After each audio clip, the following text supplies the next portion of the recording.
A couple of years ago, my dad and I put together a book called Poems to Live By. Before he died, he'd written over 400 poems. And many of these poems he shared throughout his travels, both in the U.S. and in other countries. And some of these poems have become many people's favorite poems.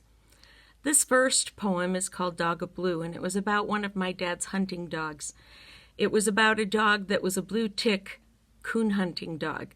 Now, a blue tick is a dog breed, for those of you that don't know, and my dad would go out hunting in the middle of the night looking for raccoon.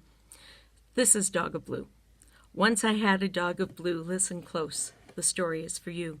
When the sun went down, he'd lift his head and let out a howl that would raise the dead.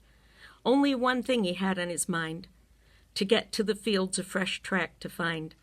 And letting him out at the edge of the wood, he'd get you one going just as quick as he could.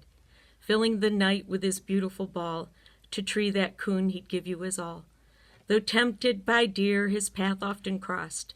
The track of that coon he never once lost, but kept pressing on over river and dale. Undaunted by obstacles, he'd not give up the trail. Tired and weary and his feet start to bleed, he'd keep pressing on till the coon he had treed. And if it took you till dawn to get to the tree, when you finally arrived, there he would be. And none can deny, you may mark my words, sir, he was a sticker, a stayer, and an all-night tree barker.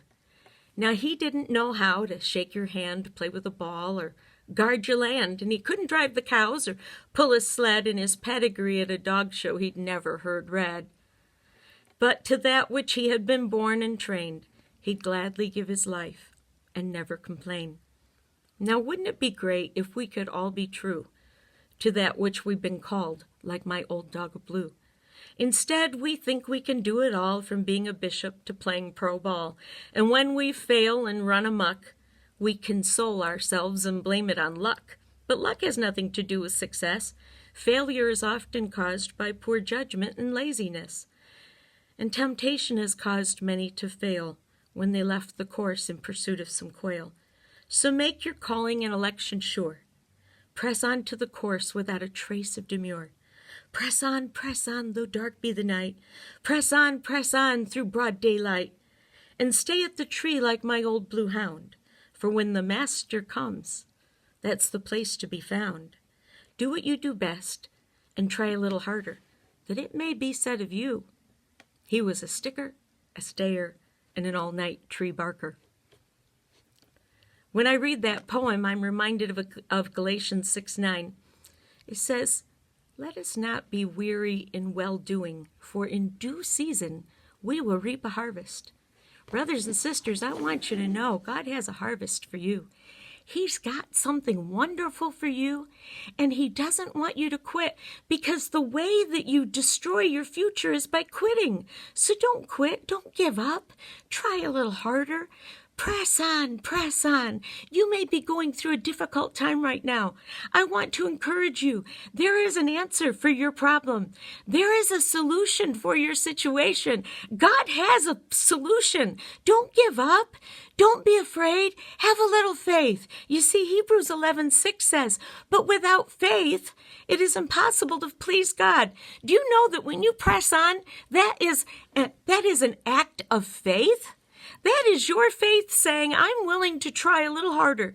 I'm willing to press in a little bit more, because I know my God has something for me. I want to encourage you today, brothers and sisters. God has a promise for you. He has not forgotten you. He has not given up on you. Don't give up on yourself. God has a prize for you. Press on, press on, press on. Don't give up, because in due season you will receive your harvest, and it will be good.